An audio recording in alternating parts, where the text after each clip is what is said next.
All right, Boris, I'll keep my eye on the waiting room, but I'll probably turn it over to you for intros and beginning. Sure. Yeah, that's a good place to start. So, hi everybody, and thanks for joining us this afternoon. My name is Boris Palchik. I'm with a company called Foursquare Integrated Transportation Planning, and we are the consultant that is leading the Lawrence Transit and KU route redesign study.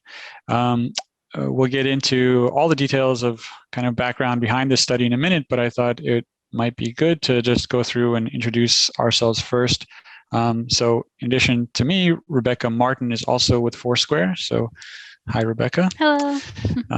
And let's see, I can't see let me see if I can see the full list. Adam, do you want to, I think you have a better view of all the boxes than I do. Do you want to go through and call people by name to do the introductions? You can go first. I do. We'll just do quickly for everyone so we know where we're coming from. So like I said, Adam Weigel, Transit and Parking Manager with Lawrence Transit. Gary Reinheimer with Municipal Services and Operations. I'm an engineer with the city. And I see Margreta. Hi, I'm Margreta DeFries. I'm with KU Transportation Services. Let's see, Dot.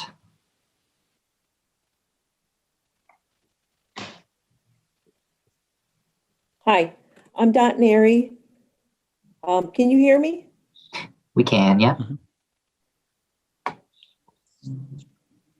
right, I think Dot maybe went back on mute, but we saw you there, Dot. So Sorry. There. I'm an interested citizen. I'm the incoming chair of the Healthy Built Environment Committee of Live Well Lawrence, and I use a wheelchair, and I expect to age in this community. So I'm thrilled that we have a transit system, and I just want to get more informed about it. Great, thank you, Dot. Frankie. Hi, I'm Frankie Haynes. I'm the Diversity and Equity Coordinator at Lawrence Public Library, and I'm just here to learn about the redesign and offer potentially some input. Wonderful. And Erin. I'm also with Lawrence Public Library. I'm the Community Resources Specialist, and so I'm here just to kind of hear the conversation and see what input folks have. Okay, great. Wonderful. Thanks. So yeah, we've actually been doing these meetings, a series of meetings like this one all week. And we've been meeting with different stakeholder groups. We had some meetings that were just general public meetings. We had some meetings that were specifically aimed at university affiliates, major employers. I guess that's kind of all the categories, but yeah, we've been trying to get a diversity of viewpoints on this project, and so we're really interested to hear what all of you have to say today as well. So we'll start with just a little bit of background information on this project. So the Lawrence Transit and the University of Kansas have been working pretty closely together for several years to try to create as seamless a transit network in the city as possible. The routes kind of come in three different categories. There are 10 routes that are really designed to serve, city residents broadly. There are 8 routes that are designed, are specifically really designed around the university's needs and serving university affiliates. And there's 2 routes that are coordinated routes. They're jointly funded, and they're widely used by kind of both university community and the public overall. So the systems jointly publish a rider guide that outline, the schedules and the maps and so on, to allow people to have all the information really in one booklet. In 2019, before the pandemic, the 2 systems were carrying approximately 3 million passengers annually. That ridership has declined a bit due to the pandemic, of course, but it's back on the upswing and hopefully will return to pre-pandemic levels before too long. One big change in the community that many of you are probably aware of, there's a new transfer center that's currently being designed and developed at the southeast corner of Bob Billings Parkway and Crestline Drive. So there have been a series of community meetings about that topic as well. We aren't going to be covering that too much in this meeting, but we are aware and are closely monitoring that project as well because they are related. So the goals for us on this project are to analyze the existing system or systems, I guess, and to identify the strengths and weaknesses of each route, as well as opportunities to improve and potentially expand service. When we're talking about ways to improve service, we mean improving the overall system efficiency, the overall kind of user experience, and also ensuring that there's a smooth integration of the new transit facility being developed on Bob Billings when it's ready to open. So as we study the current services, we're not limiting ourselves to kind of the same service model as currently exists as potential future solutions. We're looking at a variety of innovative new service models, and we'll talk a little bit about those in the future. In the next few slides. But there are concepts like ride-hailing integration, microtransit. So we'll talk about that in a second. We also want to assess the impacts, the budget and service impacts of implementing a fare-free system. That's a topic that's been discussed quite a bit in recent months and years in Lawrence, and so there are impacts to that sort of decision if it's made. So that's part of our scope as well. All right, so the approach that we're taking on this project is to try to understand kind of three overarching questions, and that is, what does the market say, what do the numbers say, and what do the people say? When we talk about the market, we mean the underlying environment in which transit service has to operate in Lawrence, things like density, things like land use, and we'll talk about that on the next slide. When we talk about the service analysis, we're referring to how service is performing today, what's happening on the ground in terms of ridership and productivity and on-time performance, things like that. And then the third piece of the puzzle is you, all of you, and other stakeholders in the community. What the views of the public are very important to us. They help us understand the priorities and the preferences of current riders and prospective riders. So as we move toward developing service scenarios, we want to ensure that they are reflective of these priorities and preferences that we're hearing about at meetings like this. So as I said, the market analysis is looking at the underlying environment. So top of the list on things that we look at is density. So density is really, really important for the success of transit service, especially what's called fixed route transit service. So fixed route transit service is where you have buses operating, along a set alignment with a set schedule. That type of service requires a minimum density to be successful, typically. That density that we like to see for fixed route service is more than 5 people or jobs per acre.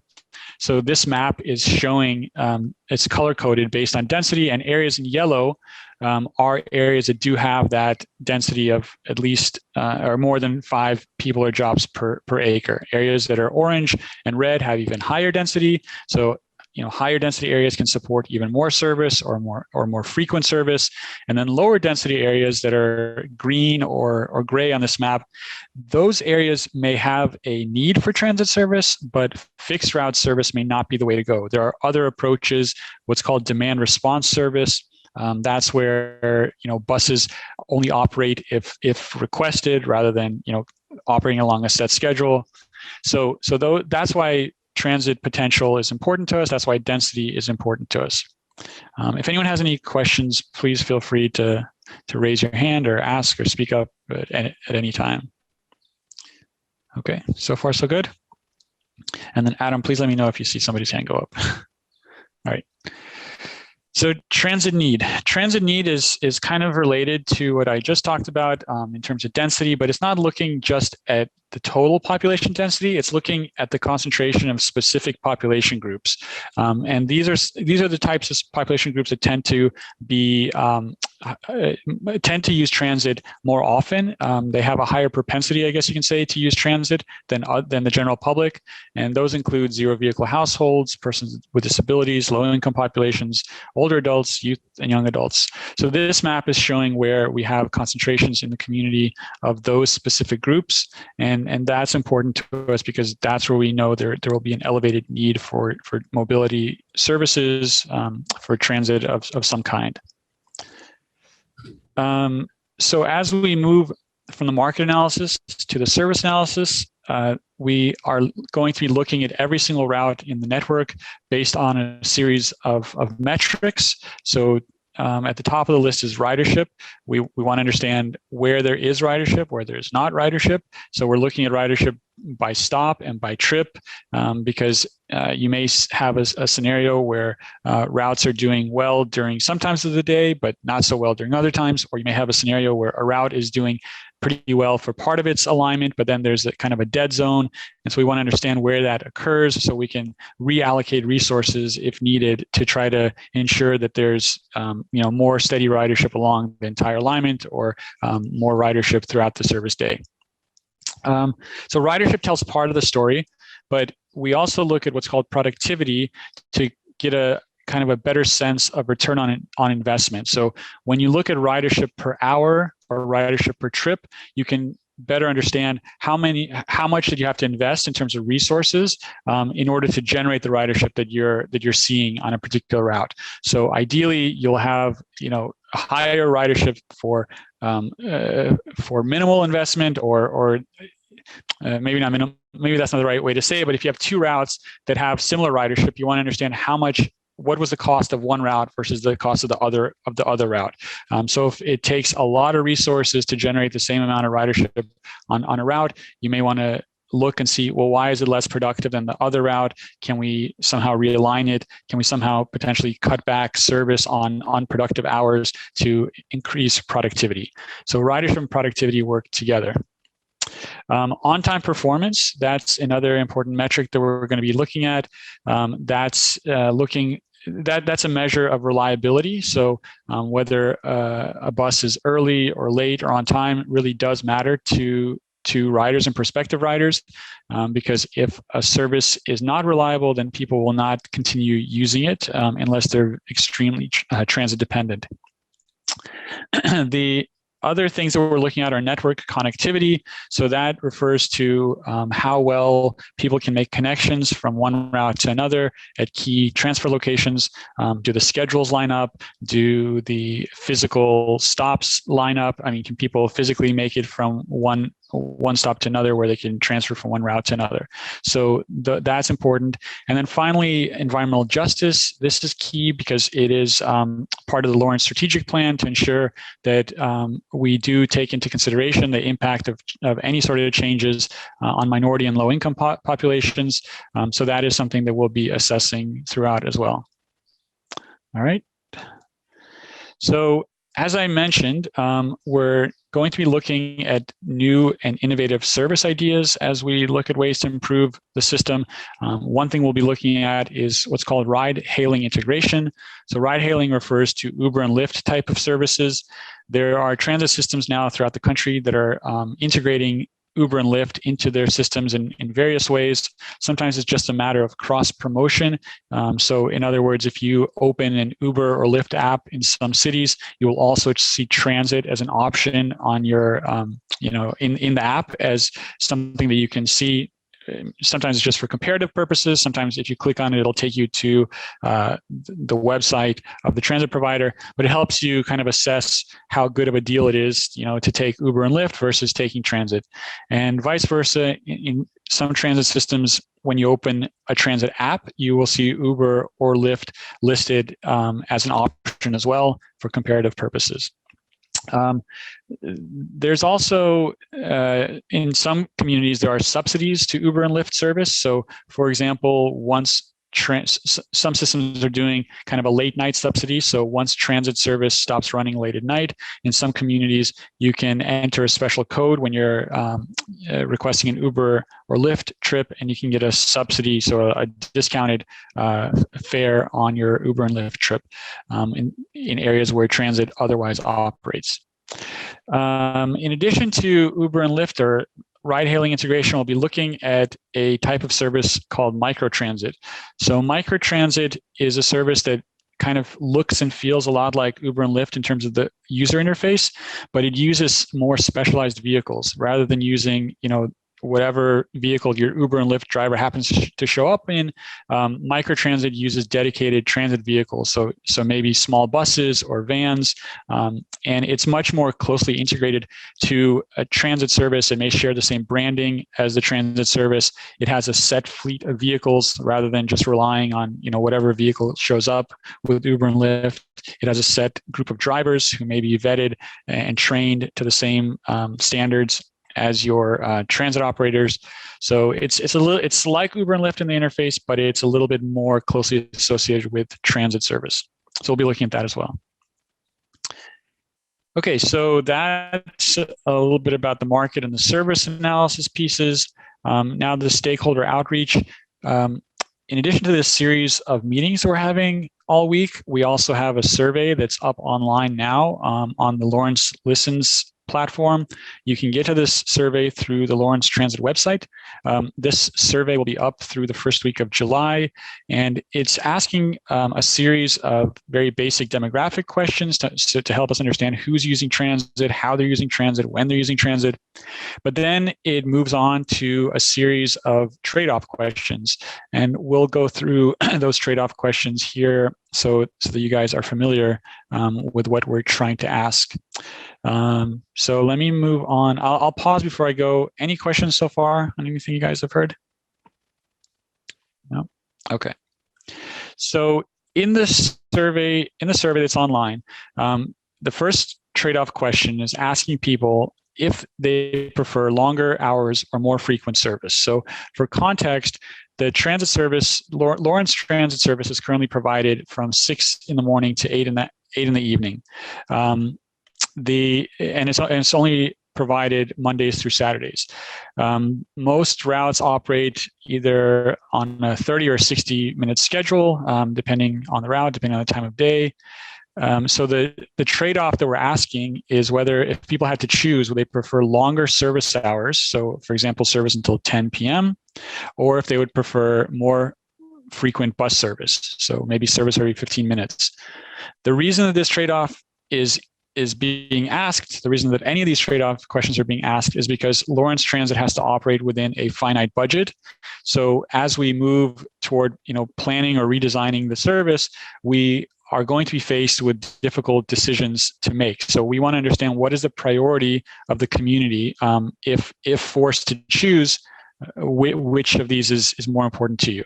So I'd like to hear any feedback you guys have. If you had to choose, would you prefer longer service hours or more frequent service?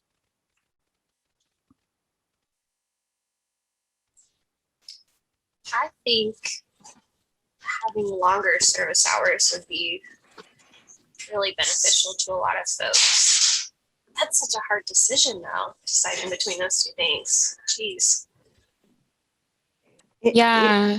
Yeah. Oh, sorry. It is a hard decision, but when you think of the things that occur in the community after 7 or 8 p.m., that shuts a lot of people out of many things they would like to do. But it is a hard decision, I agree. Yeah, and I agree as well. I would say that longer service hours is what I lean toward as well. As somebody, I didn't drive until I was 21. So I used the bus service frequently as a student at KU, and I used it for all kinds of things. And, waiting for a bus is much better than having no bus past 8 p.m. besides the special routes. So, and yeah, especially I was trying to work and didn't drive, and there was no way for me to get home from work at 10 p.m. So, yeah. Okay, that's a really great viewpoint. Okay, any other thoughts on that? Yeah, I'm thinking about folks who attend maybe AA or NA meetings in the evening, or attend church and services in the evenings, things like that are a big part of community life that a lot of folks don't have access to right now because the bus stops at the time that it does. So yeah, great perspective. I'm also thinking of people who may not be able to drive at night. They might be able to drive during the day, but they can't drive at night because of their vision. So that would open up a whole new set of activities for them if it were available later. There is currently a late night service that is provided. It's not a fixed route service. It's a on demand type of service. Are any of you familiar with that, or have any of you tried that? Yeah, is it called like the Nightline or something? I can't remember. Yes. I've used it. I've used it once or twice, and I can't remember. So when I was using it would have been in like 2014, 2015. So I can't remember why it didn't suit my needs. But what I ended up doing was only agreeing to work nights on Fridays and Saturdays, and I would utilize the Safe Ride to get home. Okay, yeah. Got it. Mm-hmm. Okay. All right, we'll move on to. I offer just from staff perspective that one of the challenges with Nightline is it's schedule ahead. You can schedule between the hours of 8 and 5, and so some of that challenge. I don't know if it was for you, Frankie, or others, but that can be part of it. That you mentioned Safe Ride that does have that on-demand ability, which may be a useful tool. Yeah, that's I know. I think Dot had put it in chat that thanks for the definitions. I think she was referring to the microtransit and the integrated shared or integrated Uber and Lyft type of services. So that is an important distinction. That microtransit, as I described it, is an app-based technology. So it can be dispatched, and the trips can be requested directly by riders, and so the lead time is quite short. So it's not like you have to book 24 hours in advance, which many dial-a-ride type of services required in the past. You can book in almost real time, similar to Uber and Lyft. So that is an important distinction. So Is the microtransit, does it use accessible vehicles for wheelchair users? Yes, it can use it. Many of the vehicles are the same vehicles that are used for like a paratransit service. So so they can be accessible. Mm-hmm. Thank you. Okay, so the next trade-off question is asking about Sunday service versus improve existing service. So right now there is no Sunday service in Lawrence. The service only operates Mondays through Saturdays. And within the current budget of Lawrence Transit, adding Sunday service would require a reduction somewhere else. So maybe Saturday or maybe weekdays.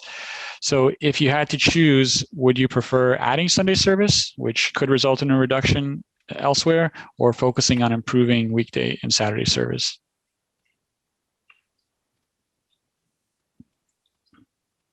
Anyone wants to weigh in? Again, this is as you know, it's a tough choice. I would say that a lot of the infrastructure in Lawrence is built around the idea that most things aren't open on Sundays. So I feel like we would be missing more if we were to take away service from the usual days. But perhaps the idea of adding a line early in the mornings for people who go to church. So it's just one line, and maybe it would only take away a little bit. But I lean toward, leaving Sunday service off and maintaining service as it is. Okay. Yeah, I think I agree with Frankie. You make a good point about a lot of things being closed in Lawrence on Sundays, which did not cross my mind. And what I was thinking about was access to church and faith services and things. But I think that a lot of churches offer ride programs like I know the Unitarian Church is kind of outside of town a little bit, or on the edge of town, and it's hard for folks to get there if they don't have a car. But the members of the church have a kind of like a volunteer program where they will offer rides to people who want to attend and don't have access to a ride. So that's kind of takes care of that, I guess. Not true across the board, but. Yes. Mm-hmm. I think one of my concerns is that for people, particularly who use power wheelchairs, there's no way you can just get a ride from a friend. So, and for a lot of people, faith communities are an important source of support. older people, people with disabilities who are isolated. So it's a really hard one. I'm not sure, to be honest. I'm wondering if maybe having one night where later service wasn't available and some level of service on a Sunday morning. I don't know. That's Yeah, a tough one. the bus that serves, gosh, what is it? There's a bus that serves in particular people who are disabled, and maybe that bus The could have a route. Paratransit. Yes, T-lift. thank you. Yeah, maybe that bus in particular could have a Sunday morning route for faith services, or yeah, something like I do like the idea, if it were possible to do like a route for services, but I think that that's really the main population. It would probably be on demand, I would think. Yeah. Yeah. So have something available, but I understand the balance of affordability and having to cut one time to serve another. So. Okay. Yeah, great thoughts. All right, the next trade-off question is asking about more frequent bus stops versus faster travel times. So bus stops are currently placed approximately every 2 blocks along each route, sometimes a little bit more, sometimes a little bit less, but on average. The more bus stops there are along a route, the more likely it is for a person to have a bus stop that's within close walking distance of their final destination. On the other hand, if bus stops are placed further apart, then a bus can travel faster along its route with fewer stops. So if you had to choose, would you prioritize more bus stops along a route for shorter walk distances, or fewer bus stops along a route for faster travel times? I want it all. Yeah, these are tough choices.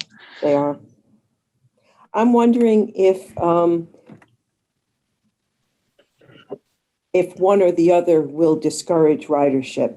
And I'm wondering if in a community that's has a lot of senior citizens as well as students, but is labeled a retirement community, if spreading out the stops would make people less likely to use the fixed route.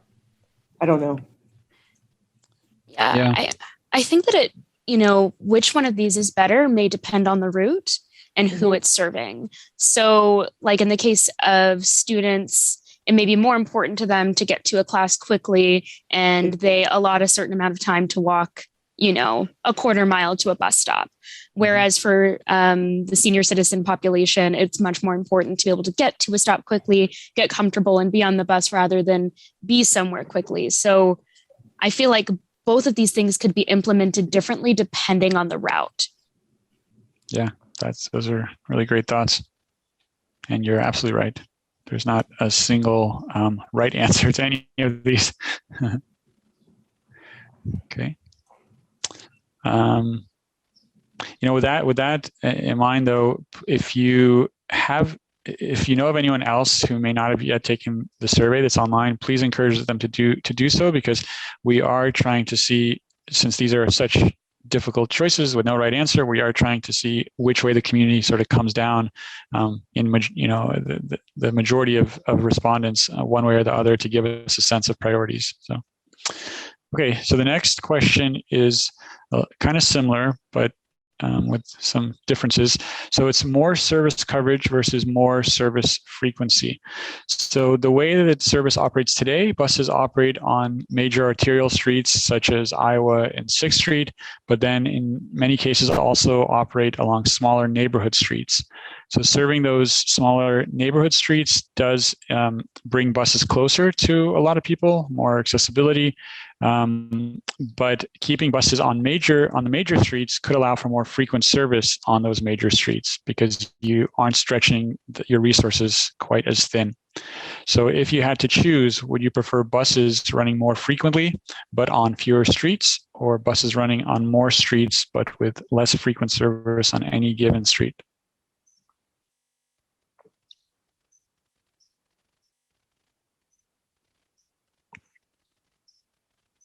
Another tough one.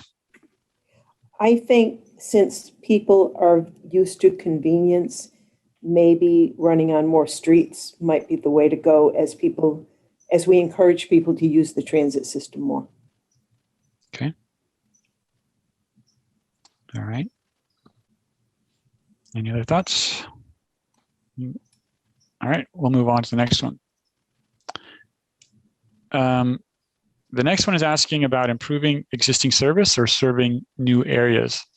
So the transit service currently does serve most key corridors and destinations in Lawrence, but there are some gaps. So a couple of examples: north and west of 6th and Iowa Street, there's little or no service, and then west of Wakarusa Drive, where there's new development, there's still not a lot of service. So if you had to choose, would you first improve the service schedules and or reliability in existing coverage areas, or expand service to new areas? Which would you prefer?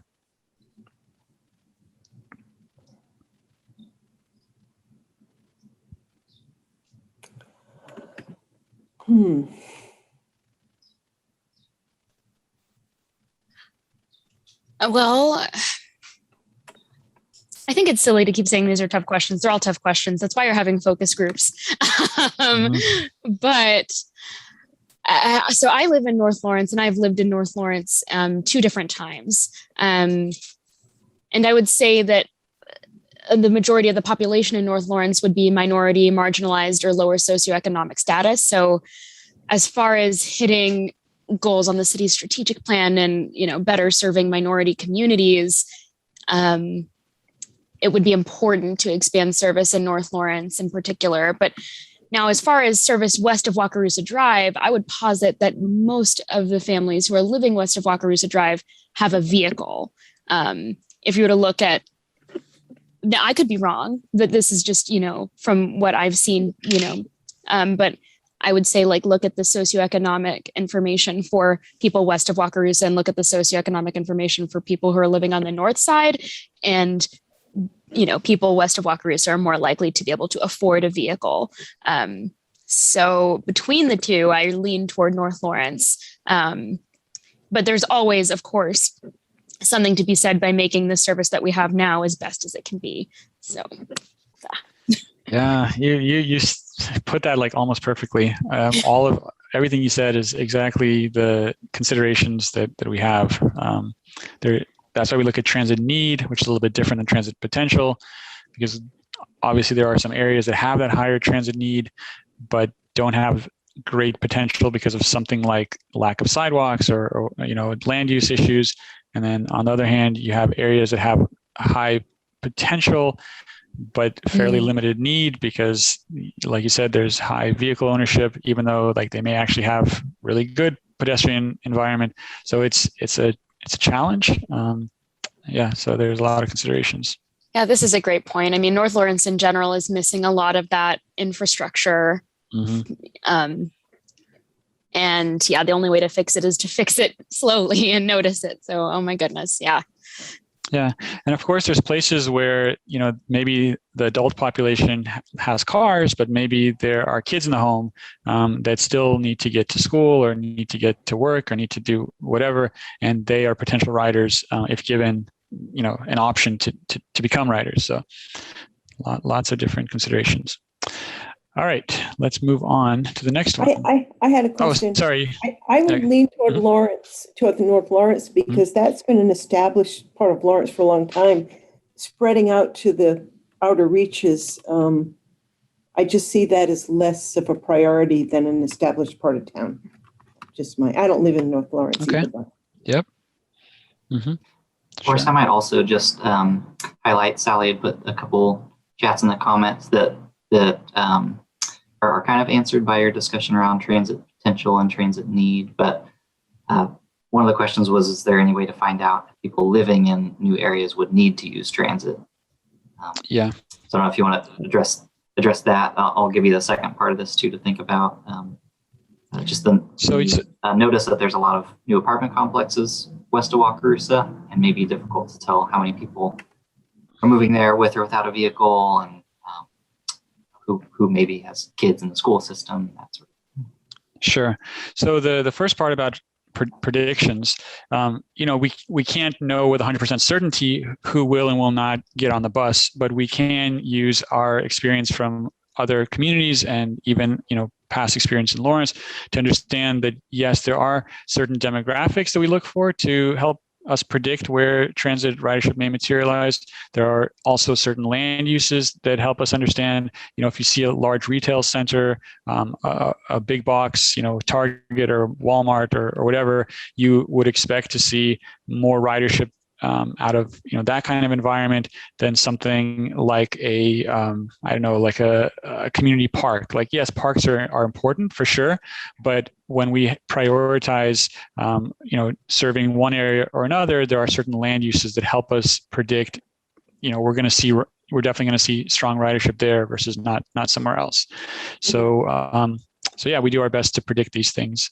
And then the other part of apartment complexes popping up on Wakarusa. So that is exactly one of the land uses that we look for. So multifamily housing is definitely like a red flag where we know, yes, we're probably going to see ridership there. And not only do we see ridership there, multifamily housing spells density. So it has like the characteristics that you would like to see to ensure the transit will be a success. Medical facilities are another place we look for. Educational facilities are another place that we look for.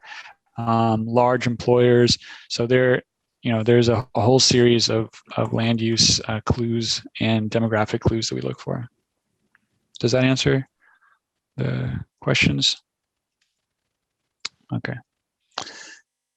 So the next question in the list of trade-offs is asking about this, the question about fares and whether they should be eliminated. So transit service in Lawrence and most communities is supported by a number of different funding sources. That includes federal funding, state funding, and then onboard fare payments. So a reduction in any of those funding sources would impact the ability of the transit provider to maintain, current levels of service. So Lawrence Transit has been exploring the possibility of eliminating the current $1 regular fare for all riders. So the question that we're asking is, if you had to choose, would you choose to maintain existing fares, the $1 per ride for most passengers, or to eliminate fares which could result in service reductions on some routes? So any thoughts on that one? Frankie. Yeah, sorry if I talk so much. My thought is that taking away fares all across the board would provide more positive outcome than the reduction in services. However, if I looked at the reduction in services that it would result in, maybe I would think differently. And maybe the bus could be like a museum and ask for a suggested donation from folks who can. I don't know if people would respond to that. I think some people would, and some people definitely wouldn't. But I know that for a lot of people, coming up with a dollar, especially a physical dollar, which is a whole other problem, because I have a dollar, but I do not have a physical dollar almost ever. So I do think that it would be a huge benefit to folks who use the bus probably most frequently. Yeah. Okay. I can say that a request that we get here at the library really frequently is for the vouchers that we have for free rides, a single free ride. We get folks asking for those that we keep on hand all day, every day. So I tend to lean towards eliminating fares. Okay. Especially because the homeless shelter is pretty far away. Yeah. All good thoughts. Okay. Any other thoughts on that? I have one more. Sorry. Yeah. Just in line with what Aaron is saying, perhaps some routes could be completely free and some routes would cost money. Like routes to essential services could be free. And then routes that go I don't know. This would be difficult to determine. So maybe it's not a possibility, but it's an idea. If there's a route that, I'm sure that there's the one route that goes out to the homeless shelter. So that should just always be free, even if you decide to not eliminate fares across the board. Okay. The only thing I would say from a staff perspective is if you look at our like environmental justice zone maps, there's quite a bit of areas in town that have equity needs. And I'd be concerned about us geographically kind of focusing that type of benefit in one area. I think the needs are in a lot of different places in town.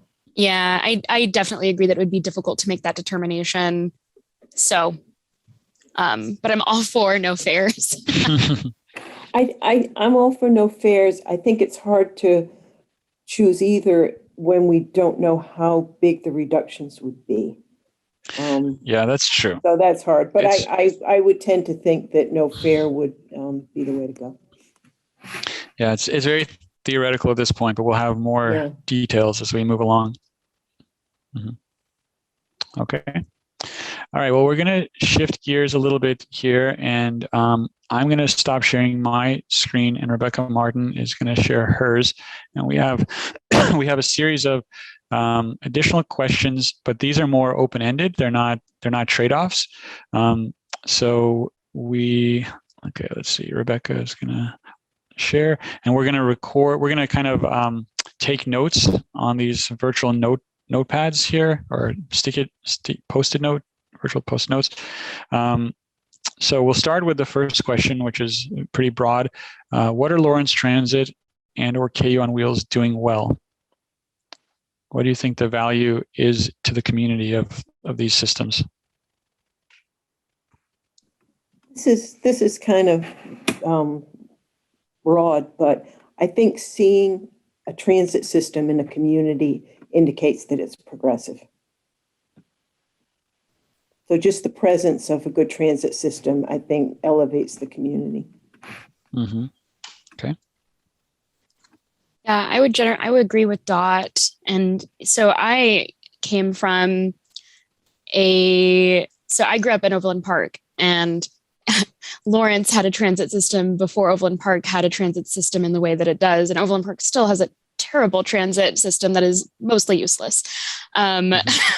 I can't say the same thing for Kansas City. Kansas City has made some great strides in that regard, but in general, having a transit system in Lawrence is great. And I didn't know what to expect besides, buses on campus. But other communities of a similar size, I'm curious if they have a transit system that is as good as ours is, because it's imperfect, but our transit system does a really good job of getting most people, most places for not a lot of money. Yeah. Okay, good thoughts. Any other? As I anticipate aging in this community, I feel that if and when I need to stop driving, which is probably the case, I feel that I will be able to get around. And that is very comforting. Okay. So the next question is, how could Lawrence Transit or KU on Wheels serve the community better?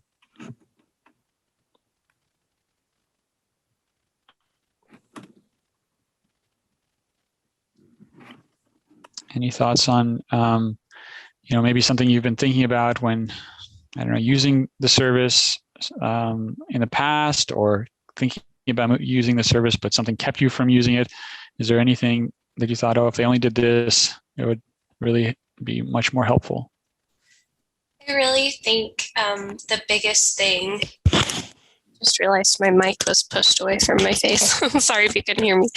I really think that expanding hours into the evening would make a huge difference for folks. I remember being in grad school at KU, and my last class ended at 6 p.m. and the last bus on my bus route picked up from campus at 5:52 or something. And so I think, having more evening hours would be beneficial to all different types of folks. Yep, great. Any other thoughts on what could improve? I took the fixed route on campus a while back, and getting tied down in a wheelchair seemed to throw them off schedule. and it took me 2 hours to get back to my office. So I never took it again. So at some point, it might be nice to look at, I know we're certainly encouraged to use the fixed route versus the paratransit. To leave that for people who really need it. But I don't know what it would be like to use the fixed transit in a wheelchair. So I don't know if that's been smoothed out or just a thought. It took you two hours. That was not. Well, they didn't have what you were expecting. Well, I finished my meeting and I went to catch the bus on the schedule, and they said, "Oh, it doesn't stop there. You have to go to a place that was not accessible." It just was a mess. I'm expecting that smoothed out over the years, but there has been an issue of it makes the drivers off schedule if they have to tie a person in a wheelchair down. So I think kind of looking at that and encouraging people to use the fixed transit when they can would ease the burden on the paratransit. That makes sense. Got it. Yep, sure. Yeah, I agree with what is. Yeah, I agree with what Aaron and Dot have said, and and I realize that you're working within a fixed budget, but this is something that I always think about as somebody who used to use transit to get from one side of town to another side of town. It would be amazing if we could look at express routes one day, because I used to live at 15th and Crestline, and I would go from 15th and Crestline to 31st in Iowa, and that took 2 hours, which I knew it would because I was a big planner, and like I said, I used the bus system a lot, so I knew it very well. But it's not workable to have a 2-hour commute for a distance of 3 to 6 miles. That is not ideal. So when you talk about express routes, do you mean ensuring that you can get across town without needing to transfer, or do you mean just the speed of the service, maybe like limited stops, not hitting every stop? Like, was it a connection that really did it in, or both? Okay. Both. Yeah. So I had to make a connection between whatever bus, stops at Meadowbrook and whatever. I don't remember. I did have to make a connection. But I also, there's just a lot of stops, of course, because there's lots of stops between there and there. And of course, an express line would mean here is the place where you can pick up the express line, and here's the place it stops. And these are the only 2 places. But I do think that for folks who have to go across town, that could be useful. Now you have the data on ridership that I don't have, but anyway, that's an idea. But in general, extending to night services is a big one as well, like Aaron said. Rebecca, there have been some comments coming in from Sally about shift times and people who, I guess, have work late and can't get home because of late shift times. Let's see. So that's a topic. Okay. So let's move to the next one. So do you guys think that passengers have the tools they need to understand and use Lawrence Transit or KU on wheels? So some of those tools may include trip planning tools, stop level information, maps, schedules, things like that. Do they have what they need to figure out how to navigate the system?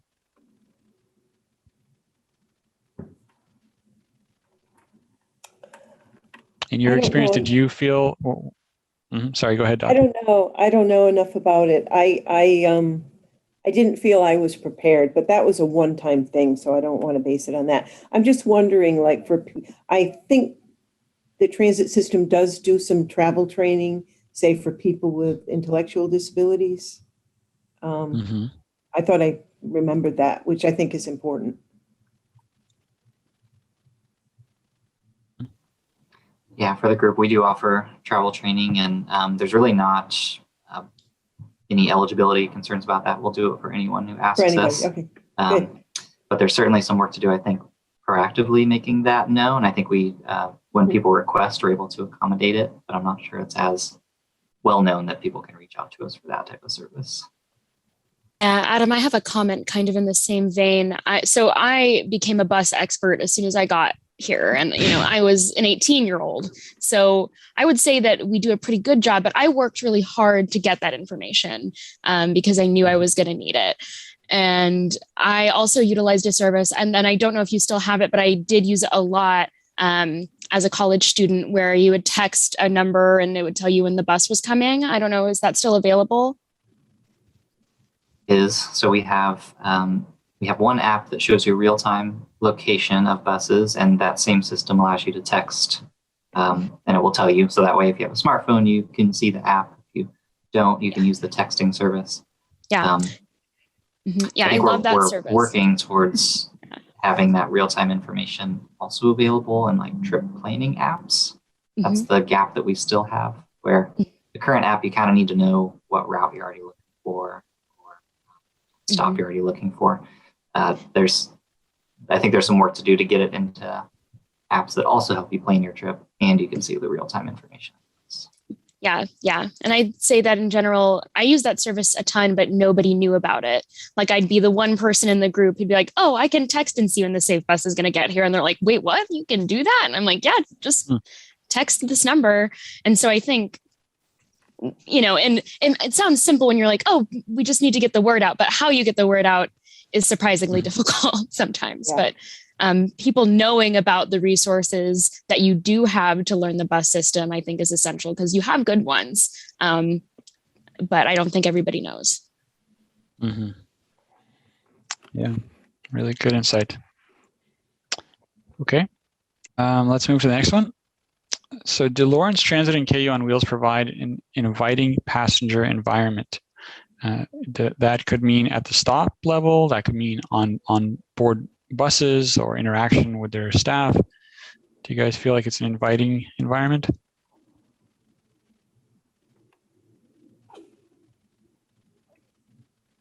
Generally, yes. Okay. I can't say because I haven't been using it, although I would like to. I know when I've taken the Paratransit, they've been wonderful. So that's not frequent, but I have been really impressed. Okay. All right. Moving along then, we can come, if anyone has just a great thought on any of these, we can always go back. But the next question is, what is the top change that Lawrence Transit or KU on Wheels could make to encourage transit use? Think about people that you may know who don't use transit, and is there anything you think we could change to compel, to get them to consider transit a viable option, or maybe someone who does use but infrequently, what could get them to ride more often? What are the barriers today? What are the barriers to increasing ridership, do you think? I think the time involved to get to the stop, ride the bus, and get, I was thinking of going to work. I can't take it to work because I'd have to go up a big hill. But once I'm to go other places, I need to start really thinking seriously about that, like to go to the farmer's market on a Saturday. Okay. Any other thoughts on that? Okay. Well, if not, we can come back to it later. Well, let's see. There's a comment in the chat. The schedules and length of time of travel. Okay, so back to the kind of the theme, I guess, of a little bit faster travel times, maybe later hours, potentially. Okay.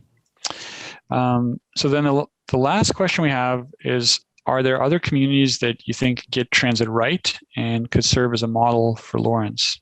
So anything you've seen in your travels, or if you lived anywhere else that you thought was really a cool idea that maybe we could learn from?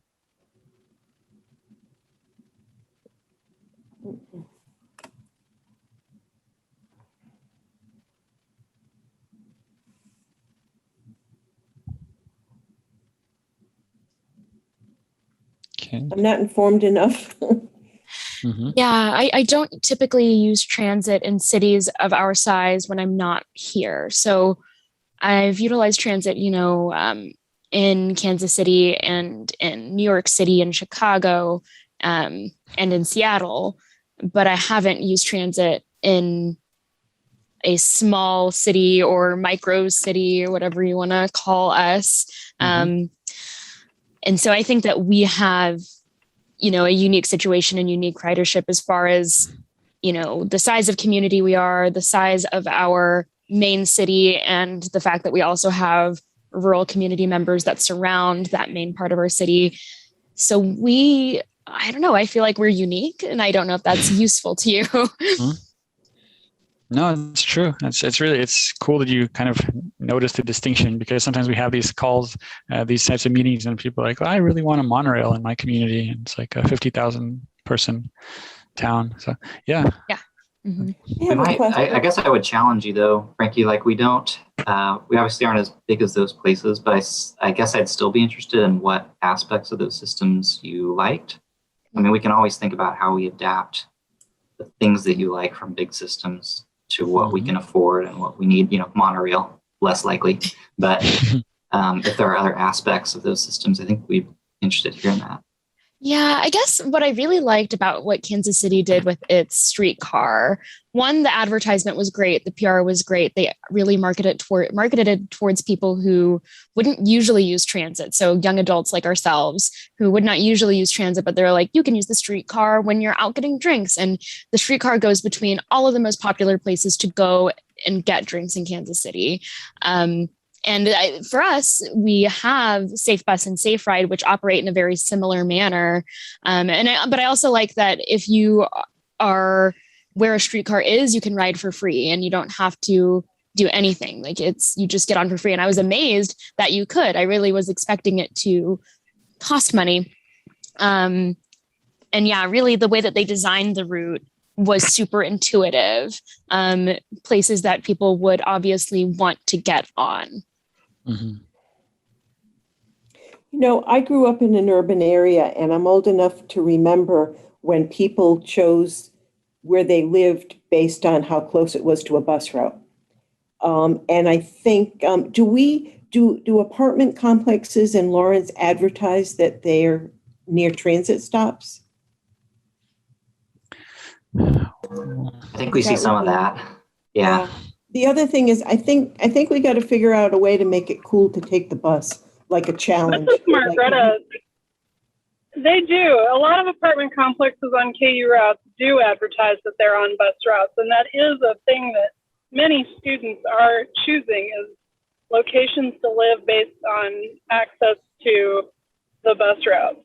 Oh, that's good to hear.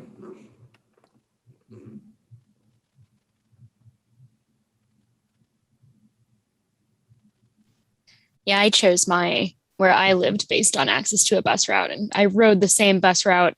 I lived in Meadowbrook, and then I lived in a townhouse behind Meadowbrook. And so I rode the same bus route my whole college career. So yeah, I definitely did consider it. So Sally pointed out that there are some complexes that actually have their own shuttles, their own transit service, which is true. So not only do some of them advertise that they are on a transit line, some of them are the transit line, or they offer their own service. Okay. All right.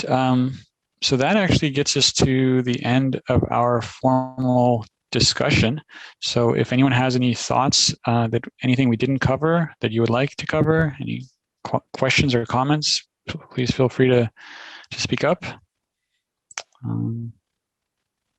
Otherwise, we really thank you for your time and for all the great input, and encourage everyone to take the survey if you haven't already taken it, and to spread the word on it through your social networks and any other way you can think of, because we do want to have the greatest response possible. So we'll do that. I'll put it on my Facebook page. I think I took it, but I can't remember. If I go to take it, will it recognize that I already took it? That sounds kind of dumb, but it seems like it was a few weeks ago.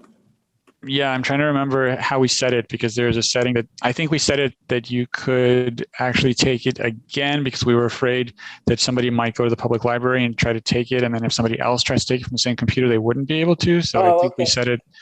we set it in a way that allows multiple entries from the same computer. I'll open it, and if it seems familiar, I won't take it then, but I'll pass it around to some other folks too. Sounds great. If we see a couple of sets of answers that are the same, we'll know it's got your fingerprints on it. So go ahead. I'll be discovered. Yeah, I'll be outed. Okay. Yeah.